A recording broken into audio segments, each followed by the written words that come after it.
Hola, ¿cómo están? Muy buenas tardes. Pues este es un especial del Rapidín. Estamos aquí con mucho entusiasmo para darle la bienvenida al doctor Jorge Lara Rivera. El doctor Lara es abogado, es especialista en juicios orales, es un abogado distinguido de nuestro país. Ha trabajado mucho en la prevención e identificación del lavado de dinero. También su experticidad pasa por seguridad y justicia, y el doctor Jorge Lara pues es catedrático de Derecho y fue subprocurador general de la República. Entonces, bueno, pues le damos la bienvenida a todos los aquí presentes. Jorge, bienvenido. Muchas gracias por aceptar nuestra invitación, mediada por la siempre lista María Elena Cantú. Malala, ¿cómo estás? Buenos días. Hola, Tere, Jaime, Jorge, bienvenido. Jaime, pues Gracias. ¿cómo ves si hacemos una introducción al tema y lo que vamos a aprender hoy a escuchar de doctor Lara? Bueno, primero un agradecimiento a María Elena, que es la instigadora de esto. Yo solamente lo que hice fue ampliar a otros dos temas, pero ella fue la que dijo, oye, ¿por qué no hacemos esto? Totalmente de acuerdo. Darle la bienvenida al doctor Jorge Alberto Lara. Pues no solamente estamos en un tema, estamos de hecho en tres temas. El primero es algo que hemos denominado el presidente López contra los gobernadores. Esto del pacto fiscal, el pacto federal, cuáles son cuestiones. La segunda es la figura del criterio de oportunidad, que bueno, a raíz de lo de Lozoya y luego de lo de Cebadúa parece que se puso de moda, aunque yo he leído ya algunos textos de abogados que dicen pues, que se está aplicando mal el criterio de oportunidad, más bien con afanes mediáticos que con afanes legales. Y el acuerdo que a mí me preocupa no es nuevo, es un acuerdo de agosto que le da, según yo, a la Guardia Nacional pues una serie de funciones que yo creo que no debería tener, pero bueno, eso nos lo dirá. Miren, para quien nos está escuchando y piensa que estos asuntos legales son muy lejanos, les voy a decir, no son lejanos. Desgraciadamente estamos en un contexto en el que las cosas legales se han acercado a la vida cotidiana. Si siempre lo fueron, ahora es mucho más concreto. Le voy a dar la palabra a María Elena para que de estos tres temas enormes, a ver si nos da tiempo de tratarlos, le doy la palabra a María Elena. Bueno, yo quiero hacer solamente un breve contexto de lo que dijo ayer el presidente con relación a los gobernadores, para darle la palabra a Jorge que nos explique esta confusión sobre el pacto fiscal, el pacto federal y en dónde ve él que podría estar o se podría, digamos, agudizar los problemas. López Obrador aseguró ayer que los gobernadores agrupados en la Alianza Federalista le han faltado al respeto, por lo que manifestó que se debe de cuidar la investidura presidencial y no involucrarla en asuntos electorales. También dijo que no ha recibido la carta que le envió la Alianza Federalista, donde le solicitan una reunión en busca de que el presupuesto de egresos 2021 reciban los estados más recursos. Y luego dice que él observa que lo que aquí, que habría que tener, Jorge, que habría que darse un cambio constitucional para poder remediar el asunto presupuestal. Así que hay una enorme confusión, Jorge. A ver, platícanos cómo la ves. Bueno, hay que distinguir dos cosas rápidamente. El pacto federal, es decir, lo que nos identifica como país, como una unión de distintos estados. Esto es prácticamente imposible cambiarlo. Así nació México y así ha sido la definición constitucional. Le llaman cláusula pétrea. Eso significa que es prácticamente imposible, desde luego, desde el devenir histórico de un país como el nuestro, que esto cambie. Y no es, definitivamente no es lo que se está discutiendo. Ok. ¿Sí? Esto no está a discusión. Lo que está a discusión, si me lo permiten, es un tema de pesos y centavos, que son muy importantes, pero no es un tema de trasfondo, digamos, político de la unidad nacional. Es un tema de pesos y centavos. Déjame recordar, yo cuando fui diputado federal En el año 2001, yo fui presidente de la Comisión del Distrito Federal y entonces el jefe de gobierno, Andrés Manuel López Obrador, nos visitó en la Cámara, yo lo invité, para que él nos dijera que necesita y nos explicara precisamente esto que hoy está diciendo. Él decía que la federación recibía muchos recursos del el entonces Distrito Federal y que no se sentía respaldado financieramente. Entonces, el Distrito Federal siempre iba a la Cámara de Diputados a pedir más recursos. De alguna manera se trata de esto. Los estados del norte, por su actividad industrial, por su actividad agroindustrial, por su actividad económica, generan muchos recursos que al final del día se convierten en impuestos federales por la vía del ISR y por la vía del IVA. Entonces, digamos, el pacto fiscal, el arreglo fiscal, son una serie de fórmulas que redistribuyen lo que se va a la bolsa federal y cómo se retorna a los estados, en donde un criterio, por ejemplo, es apoyar a los estados con mayor pobreza, lo cual es bastante justo, pero los gobernadores también dicen, bueno, hay que revisar esos términos de lo que entregamos por nuestra actividad económica, por nuestra productividad y lo que se reparte en esa gran bolsa federal, porque ellos sienten, y esto me parece que es bastante atendible, que en algún momento no se les está reconociendo el esfuerzo productivo.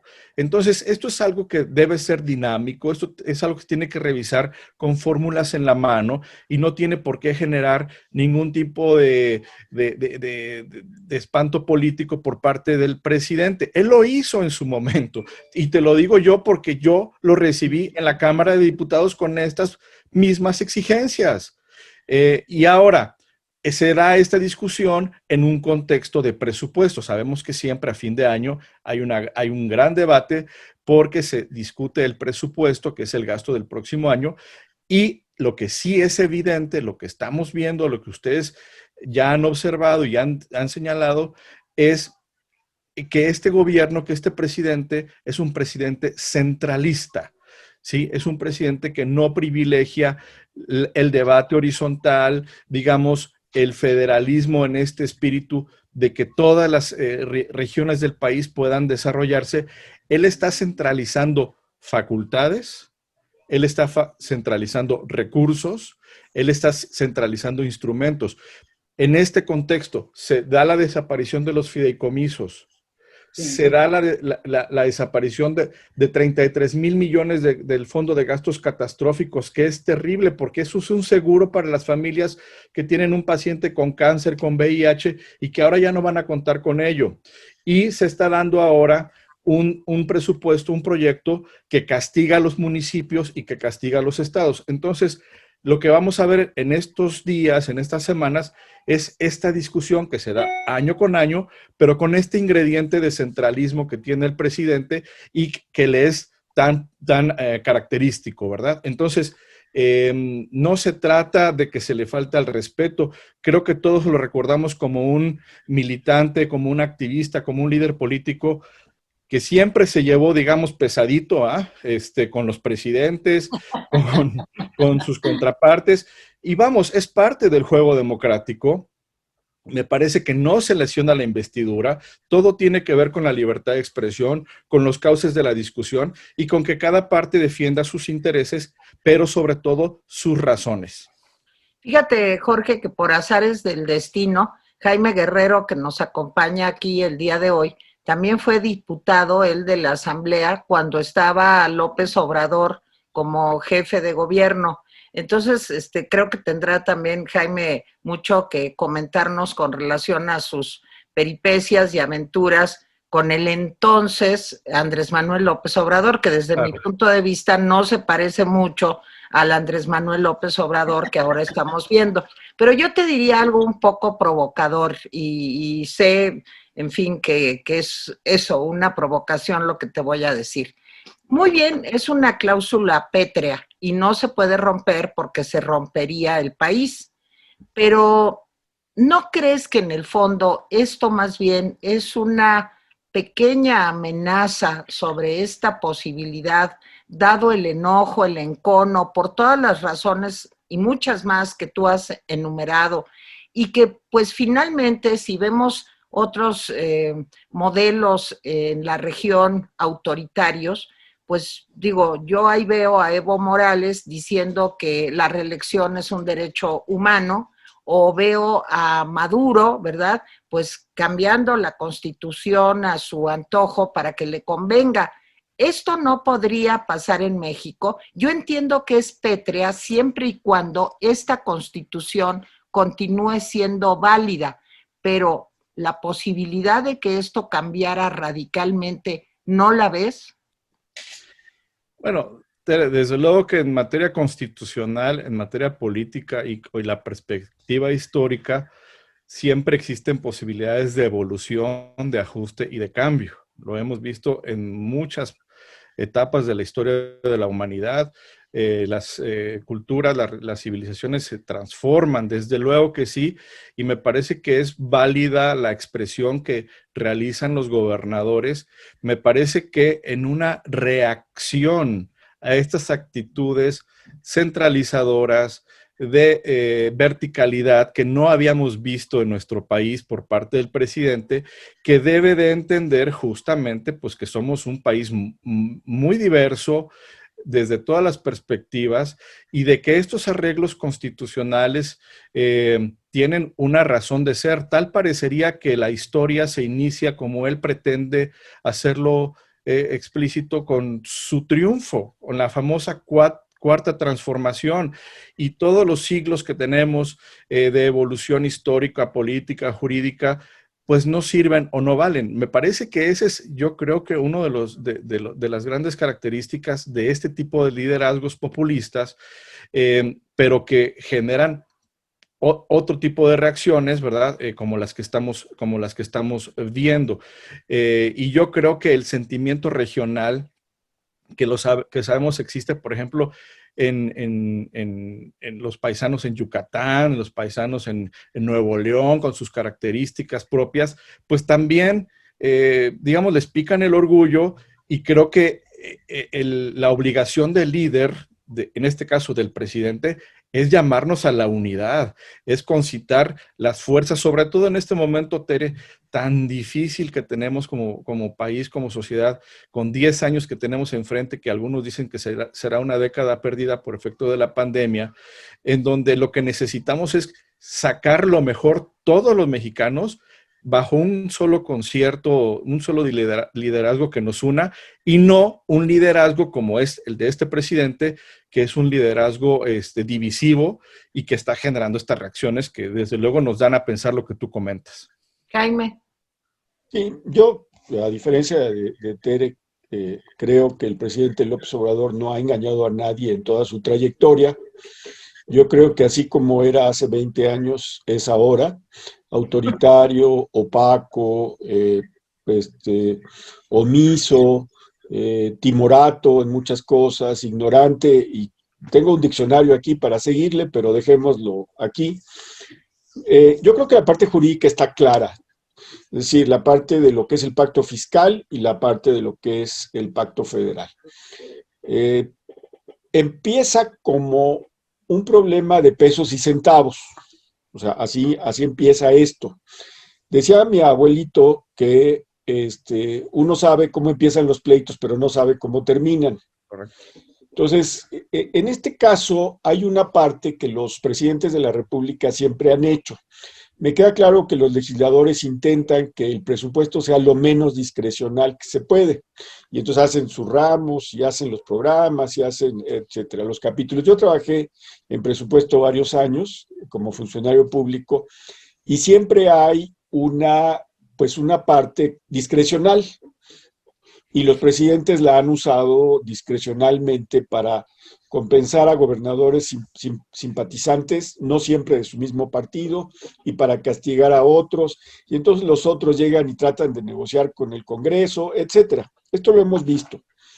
Pero en esta parte, en este momento, es la primera vez que yo veo que un presidente se niega a negociar. Que se niega a negociar sobre los pesos y los centavos. Eso es una parte importante. Y aduce que les ha dado lo que les toca, y entonces expone toda una serie de cuadros, etcétera. Y sí y no, sí, les ha dado lo que les toca, pero discrecionalmente hay una serie de ramos que no les va a dar y que podía darles. Primera cosa. Y segunda cosa, pues la realidad es que no estamos en un año normal. Este año no es 2018, 2017. Este año es inédito porque lo que dicen los gobernadores es, oiga, pues necesitamos hacer un fondo COVID y necesitamos hacer un fondo para emergencias. Y el presidente dice, no, yo eso no lo voy a hacer y no les voy a hacer caso.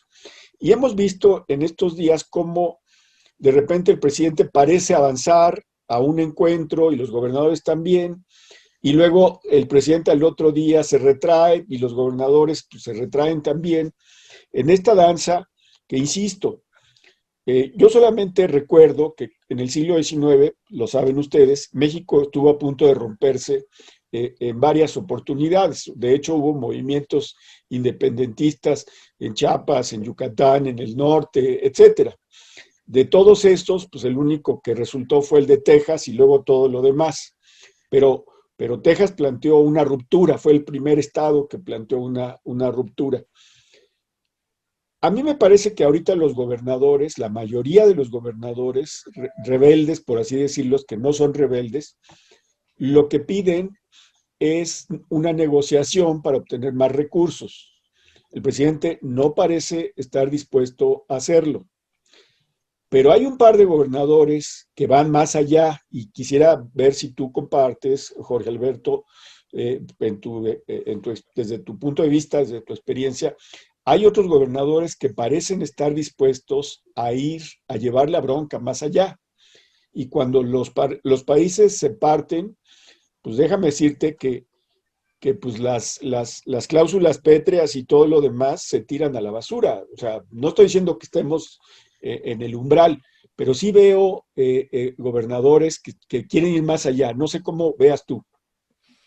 Bueno, sí, definitivamente estamos en un contexto de negociación política y sabemos que en ocasiones, en ciertas coyunturas, la negociación admite todo tipo de argumentos, todo tipo de estrategias y todo tipo de posturas. Y me parece que los gobernadores, cuando hacen sus planteamientos, lo hacen también con la legitimidad que tienen, no solamente de haber sido electos, sino porque cuentan con la representación y con el apoyo de la gente a la que gobiernan. Entonces, sí me parece que es un momento en donde pues, se dice que quien tiene más responsabilidad debe tener mayor prudencia. Y en este caso, yo no sé si sea una esperanza vana el pretender que el presidente, que responde a todas las características y al perfil que has descrito y que lo conocemos de hace años, taimado además de lo que ya dijiste, vaya a actuar en correspondencia con esa responsabilidad que tiene, que ahora es histórica y que además, hay que decirlo, también tiene que ver con el hecho de que ha ido capturando otras instancias que se han generado en nuestro devenir republicano precisamente para resolver esos aspectos. 1, el Congreso. 2, la Suprema Corte. 3, las instancias de transparencia. 4, la Comisión Nacional de Derechos Humanos. Es decir, ha ido captando, cooptando y capturando todas estas instancias que son las que procesan el diálogo, que son las que procesan los contrapesos. Yo creo que como mexicanos, todos lo que queremos es seguir unidos. Yo creo que como mexicanos, todo lo que queremos es que nuestro país sea fuerte y progrese, y que ese progreso alcance, desde luego, primero a las regiones más necesitadas y luego, pues, que haya un progreso general.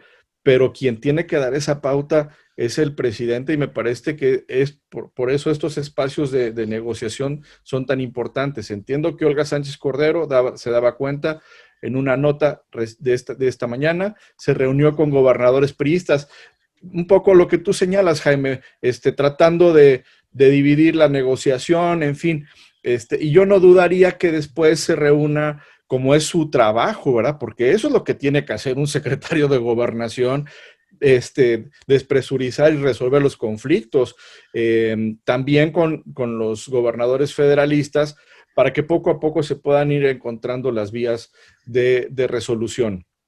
También, Elena. sí. No, perdón, Jorge. No, es lo que quiero decir, que estamos en semanas críticas de negociación y hay que presionar porque se dé una buena negociación.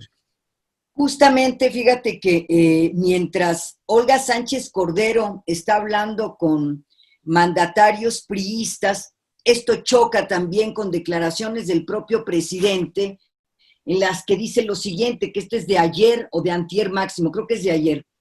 Mi gobierno no desea quitarle la participación económica a los estados.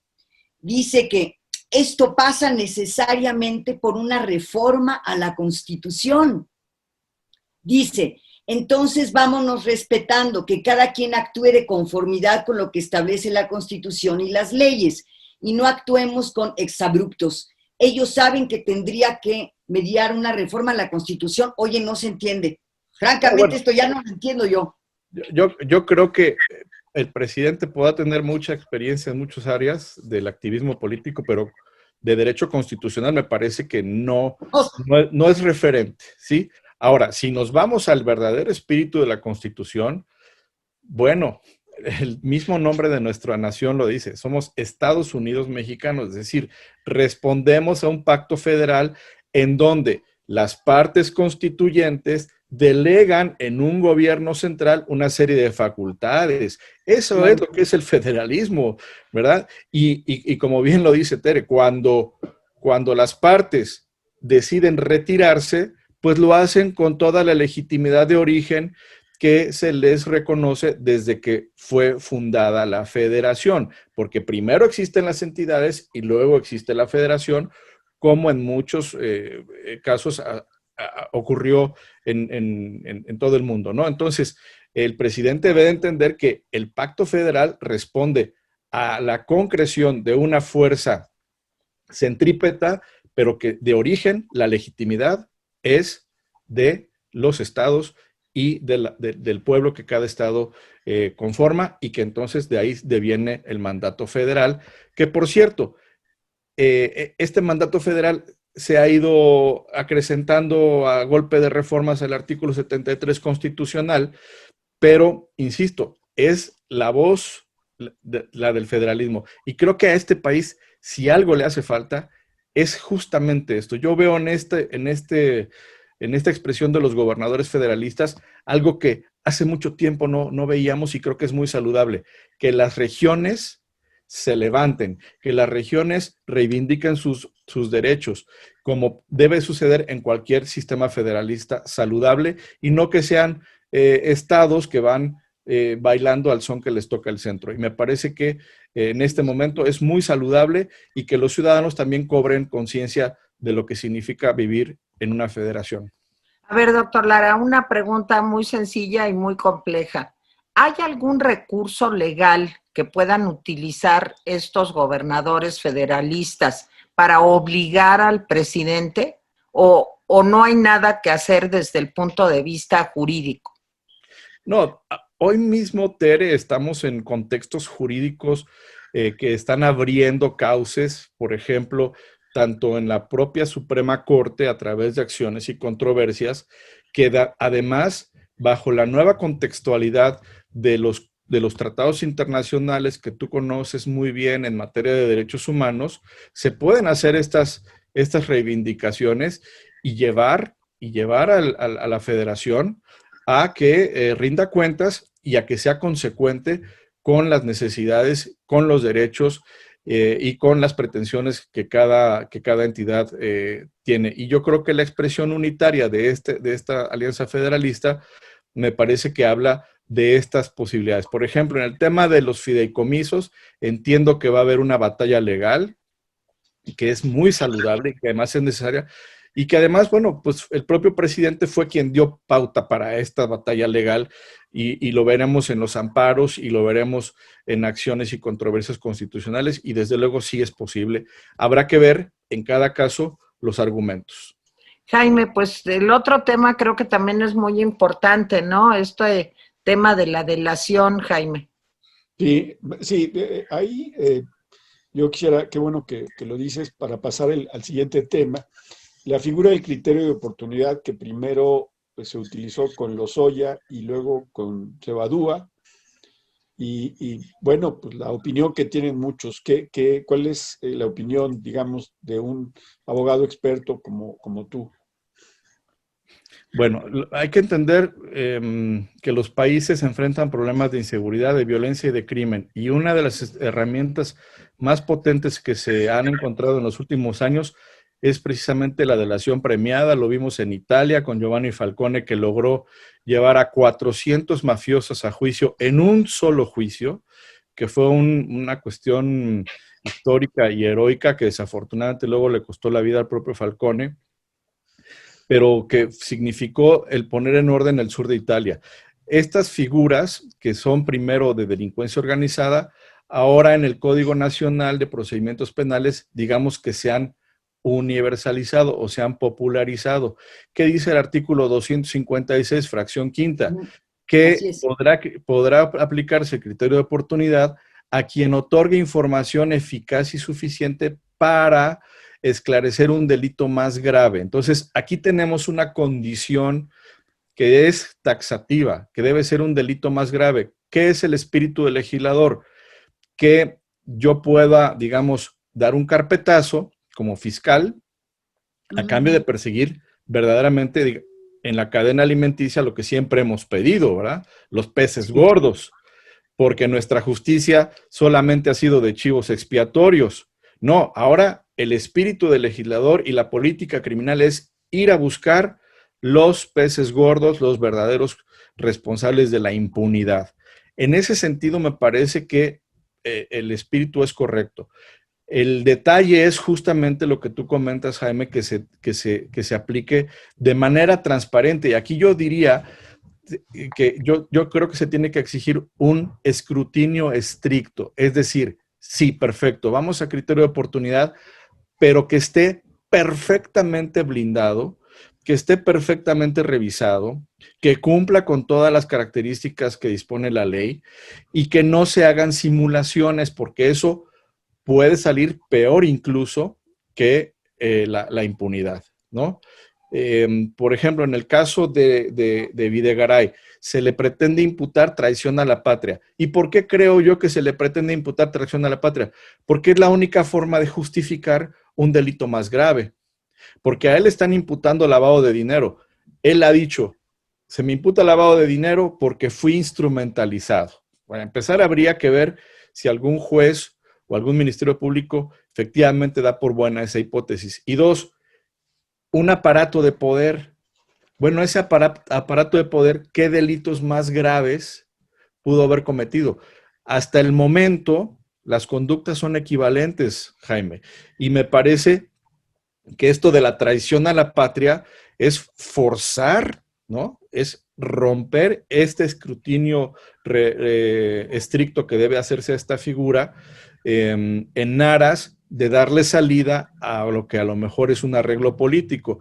Y yo creo que hay que entender y sobre todo subrayar, la Constitución nos dice, el proceso penal tiene que ser público. Y al decir tiene que ser público significa que tiene que ser transparente. Y yo creo que estamos en nuestro derecho de exigir que se aplique con todo escrúpulo. Ese es uno. Y dos, que se repare el daño. Porque miren, a mí me da, a mí lo que me genera mucha irritación es que en el caso de Javier Duarte se le dio un procedimiento abreviado también del nuevo sistema, pero se le han perdonado miles de millones de pesos que fueron desviados, que esos no se los van a devolver porque no fueron parte de la sentencia de decomiso. Entonces, o en el caso, por ejemplo, de Elbaester Gordillo, a Elbaester Gordillo se le declara inocente por lavado de dinero, pero no se hace un tipo de referencia a los 450 millones de pesos. Me parece que todo se tiene que poner en la balanza y en el caso de Lozoya, por ejemplo, pues uno, que el criterio de oportunidad se justifique, pero con todo rigor. y no con estos inventos de traición a la patria, ¿verdad? Y número dos, que haya una recuperación de activos eficaz de todo lo que se pudo haber desviado o todo lo que se pudo haber obtenido por cohecho. Lala. Tengo yo una pregunta, Jorge. Efectivamente, otros juristas sostienen que una mala aplicación del criterio vulnera a la víctima o al ofendido si no se satisface la reparación del daño. Pero dice también que el Código Nacional de Procedimientos Penales tiene un mecanismo para que esa víctima pueda recurrir a un juez justamente para obtener la reparación del daño. ¿Qué pasa aquí en el tema Cebadúa, en el tema Lozoya y eventualmente, ¿verdad?, con el tema Videgaray? Sí, todas las soluciones alternas, y debo decirles algo, tenemos que acostumbrarnos a que muchos pleitos penales y legales se van a arreglar en soluciones alternas. Así es como debe de ser. No podemos pretender que todos los casos lleguen a la última instancia, porque eso es prácticamente imposible. Pero, como punto número uno, tenemos el tema de la reparación, y yo Exacto. le pongo integral del daño. La Constitución solamente dice reparación de daño, pero la ley de víctimas dice reparación integral, es decir, no solamente es la parte económica, no solamente es resarcir el daño, sino también los perjuicios y otras medidas de satisfacción. Ese es uno de los derechos fundamentales de la víctima, está en el artículo 20 constitucional, y es yo diría, la primera y principal aduana para evitar la impunidad. El problema aquí es que en el caso de Cebadúa, en el caso de Lozoya, ¿quién es la víctima? Bueno, en el género de delitos que se le están imputando, pues la víctima es el erario, ¿no? Exacto, nosotros. Entonces, exactamente, es la sociedad. Entonces, debe de haber una actitud muy firme del Ministerio Público para velar por la recuperación de esos recursos, que no hubo, por ejemplo, en el caso Elba Ester o en el caso Javier Duarte, ¿no? Y ahí se están dejando correr millonarios recursos. Pero a ver, Jorge, yo aquí lo que pienso es que, bueno, pues yo un día me doy cuenta de que me van a apresar y entonces decido, pues, que María Elena y Jaime son culpables del delito que a mí me achacan. Bueno, yo también, pero poquito. Pero realmente los meros son Jaime y María Elena. Y entonces hago una serie de declaraciones. Con puras declaraciones se vale acusar a una persona. Digo, el otro día hablábamos, Jaime y yo, hasta de CSI, esta serie de televisión, en donde, bueno, las declaraciones no es lo único que cuenta, claro, sino que haya pruebas que permitan sustentar esa imputación de delitos que yo le estoy haciendo. Ahora, voy a tratar de ser muy breve. En el caso de Lozoya, bueno, pues yo nunca lo he visto. No hay una sola foto del señor Lozoya. Yo no sé si realmente se encuentra en territorio nacional. Lo que sí sé es que mientras otras personas como Rosario Robles están en prisión preventiva, cualquier cosa que eso sea, pues el señor Lozoya quién sabe dónde está, pero ha de estar muy a gusto, porque ya imputó esto a Videgaray, o veto a saber a quién, y pues ahí se acabó el problema para él. Y en el caso del señor Cebadúa, pues lo mismo, pareciera ser que de lo que se trata es delata y estarás a salvo.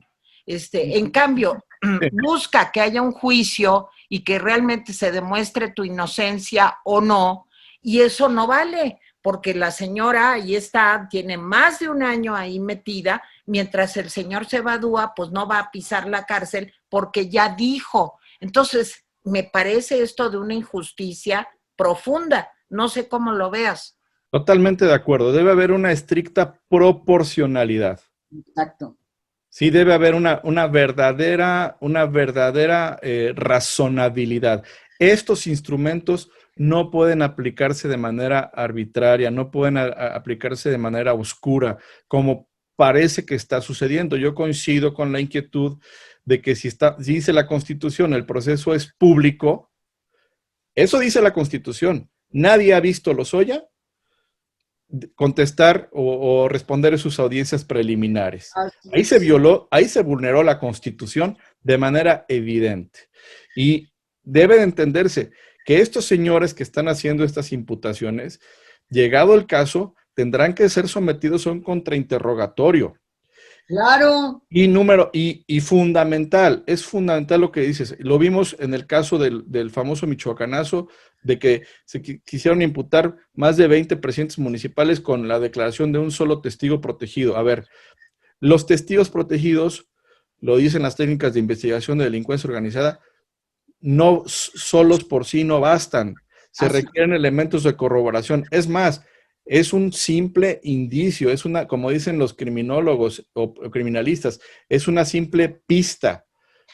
Lo que te da el testigo protegido es una pista para que tu investigador construyas el caso con documentos, con cuentas, con intervención de comunicaciones que controla un juez, con toda la serie de elementos que se tengan que corroborar.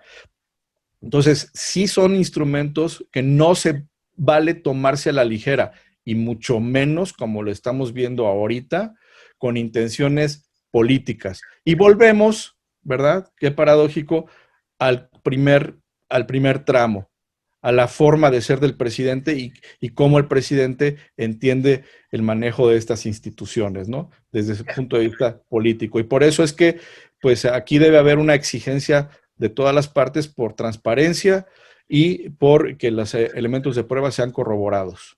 Claro. Jaime.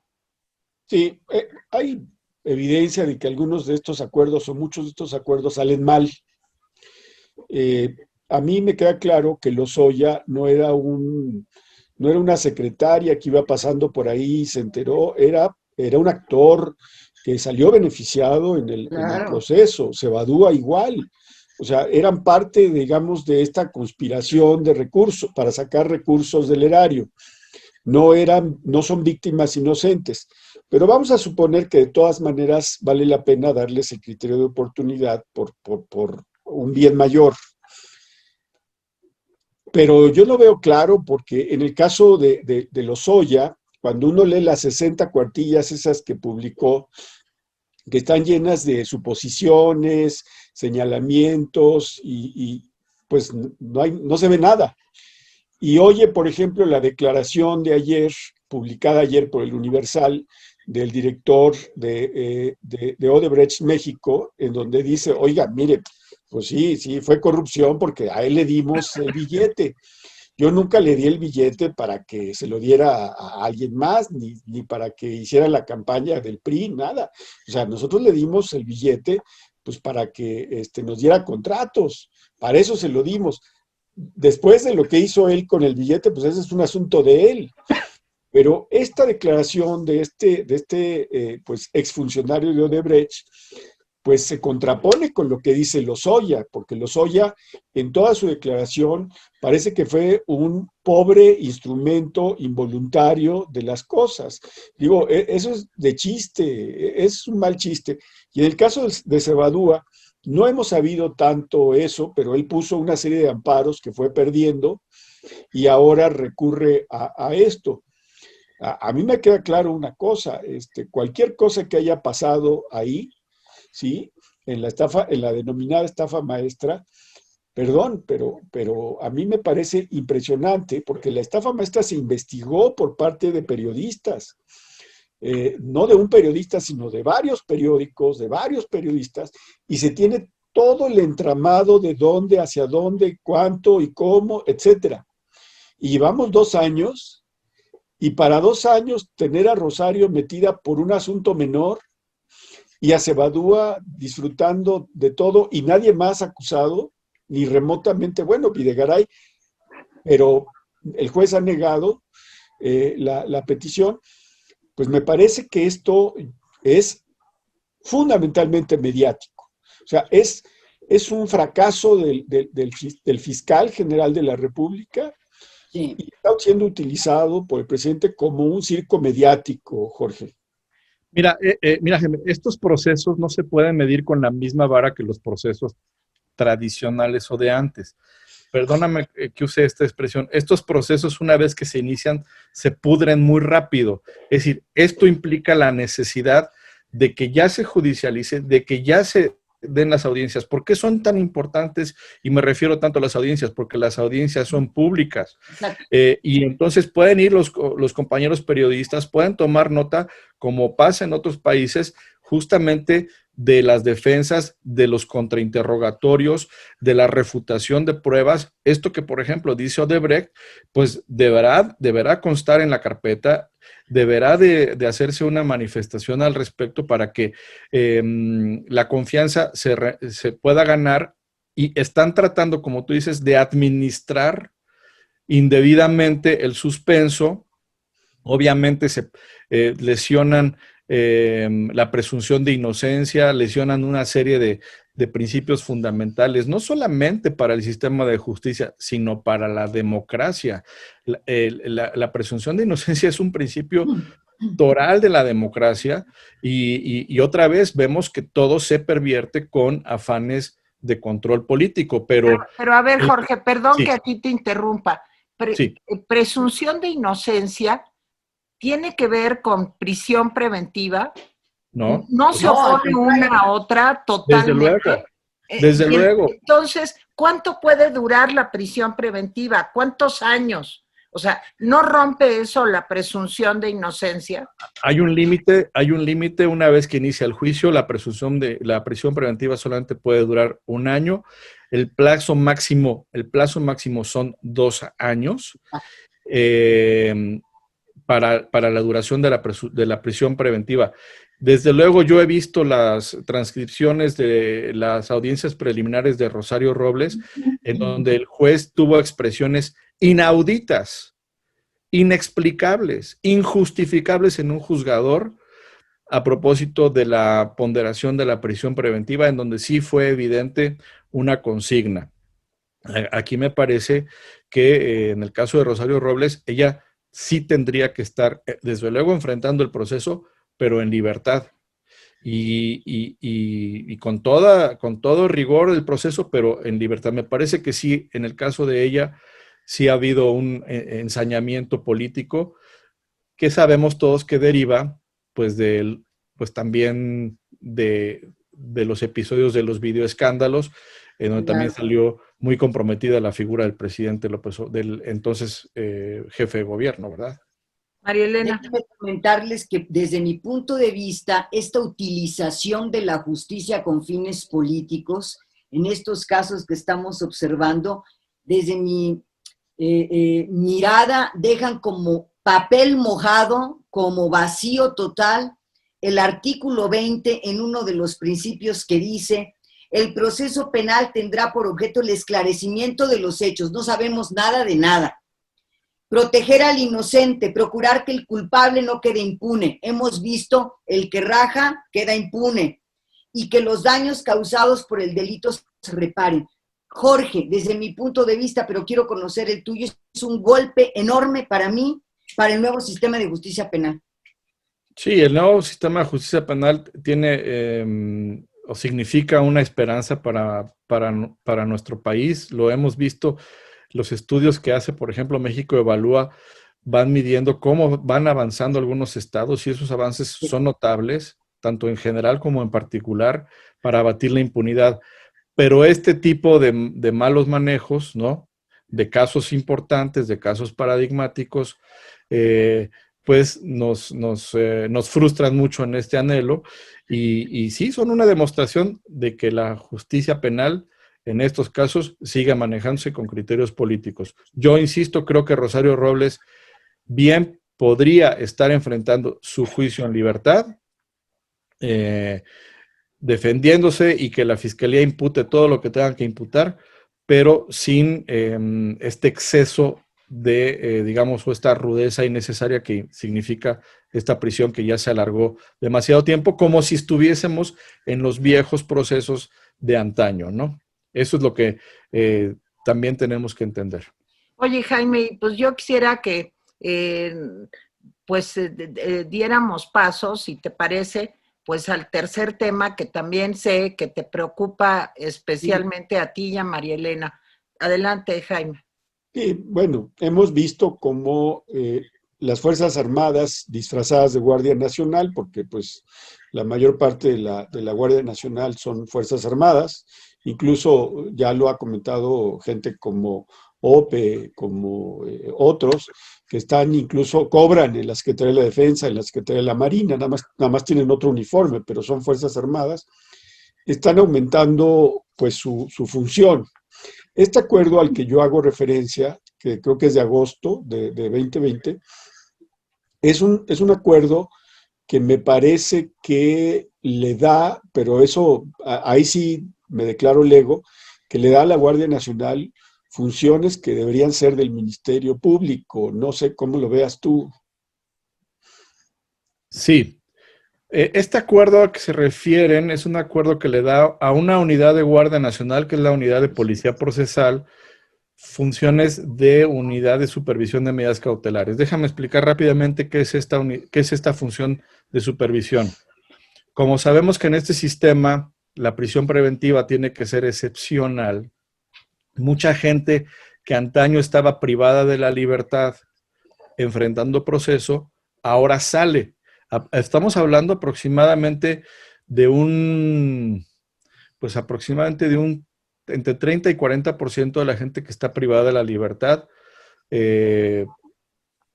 enfrentando proceso, es decir, sin sentencia, sale.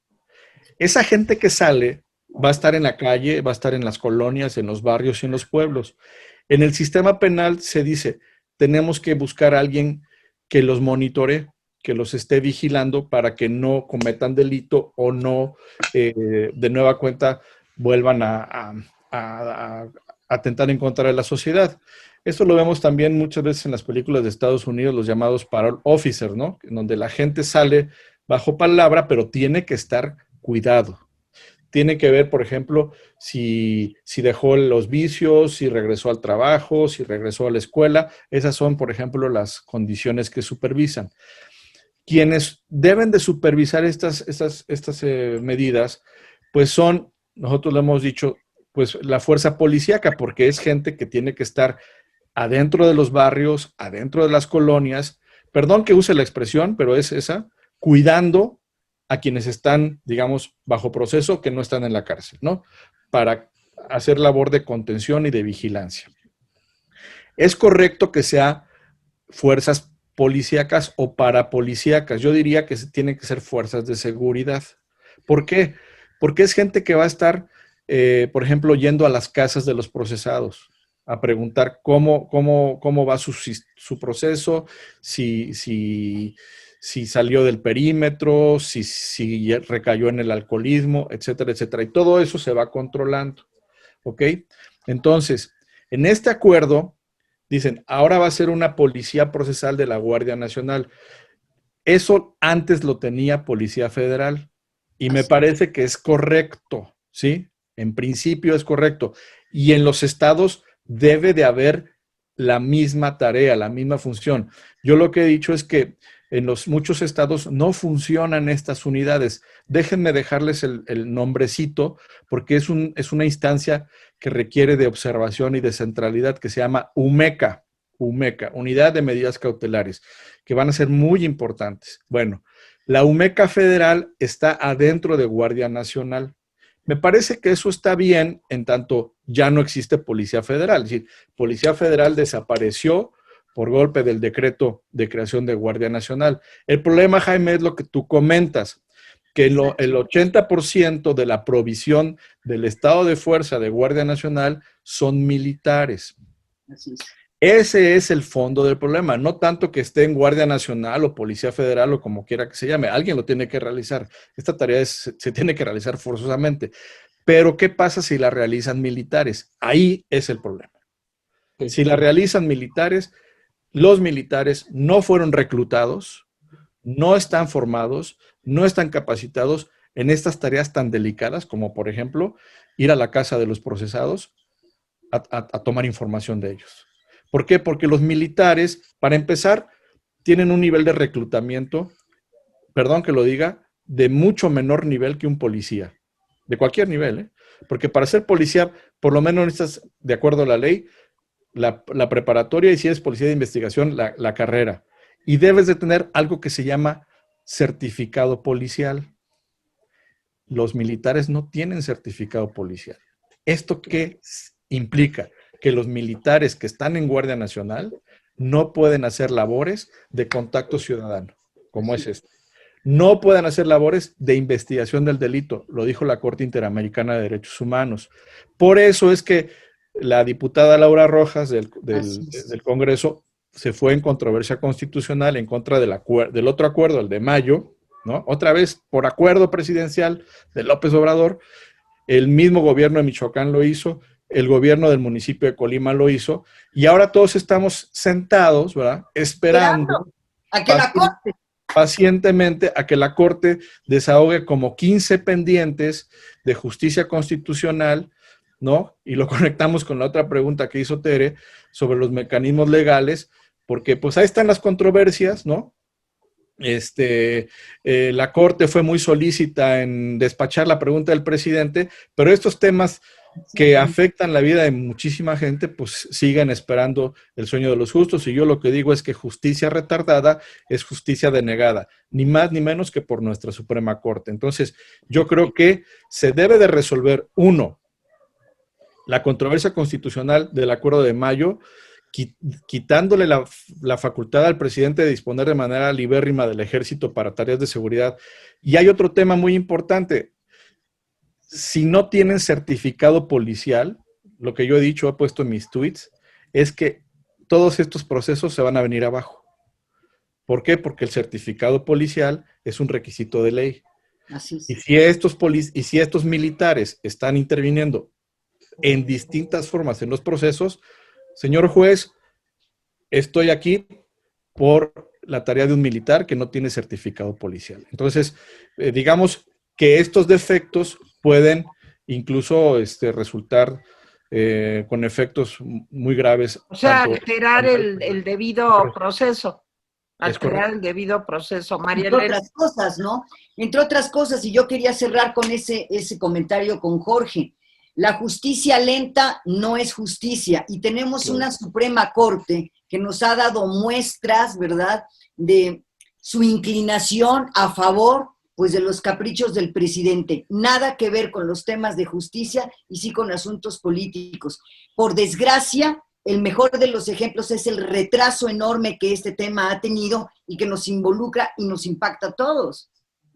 Sí, definitivamente. Yo creo que la Corte, si quiere, digamos, como ahora parece ser el caso, reivindicar su papel de tribunal constitucional, pues sería ya momento de que todos estos temas con claridad, con buenos argumentos, con argumentos sólidos, además en correspondencia con las exigencias de la Corte Interamericana de Derechos Humanos, los resuelvan, ¿no? Yo no quiero percibir que nuestro país, que ha avanzado lenta y tortuosamente en el cumplimiento de la tesitura de los tratados internacionales, con este gobierno, que por cierto ayer presumía el presidente con Mario Delgado muchas reformas constitucionales, pero si revisamos estas reformas constitucionales de la 4T, la mayoría han sido reformas de restricción de derechos humanos. Así es. Cuando una constitución, ¿verdad?, habráse visto, atenta en contra de los ciudadanos y no a su favor.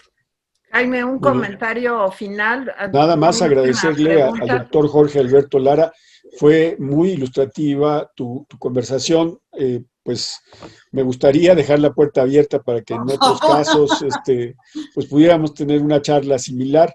Muchas gracias y buena idea, María Elena. Gracias también a ti por sugerirlo. Jorge, un comentario final. Bueno, pues como podemos ver, estos tres temas tienen un punto común, ¿verdad? Un común denominador. Sí. Es un gobierno pues con tendencias de autoritario y que desafía los controles democráticos. Yo creo que es trabajo de todos defender estos controles democráticos y la pluralidad.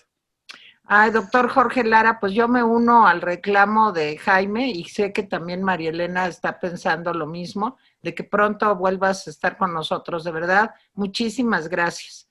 Y bueno, pues, gracias Jorge, gracias al doctor Jorge Lara Rivera, Jaime Guerrero, María Elena Cantú, su servidora Tere Vale. Gracias, Malala, por el invitado de lujo que nos trajiste hoy. Muchas gracias a ustedes y seguimos en una emisión más de estos especiales del Rapidín. Muchas gracias, hasta luego. Adiós, gracias, gracias.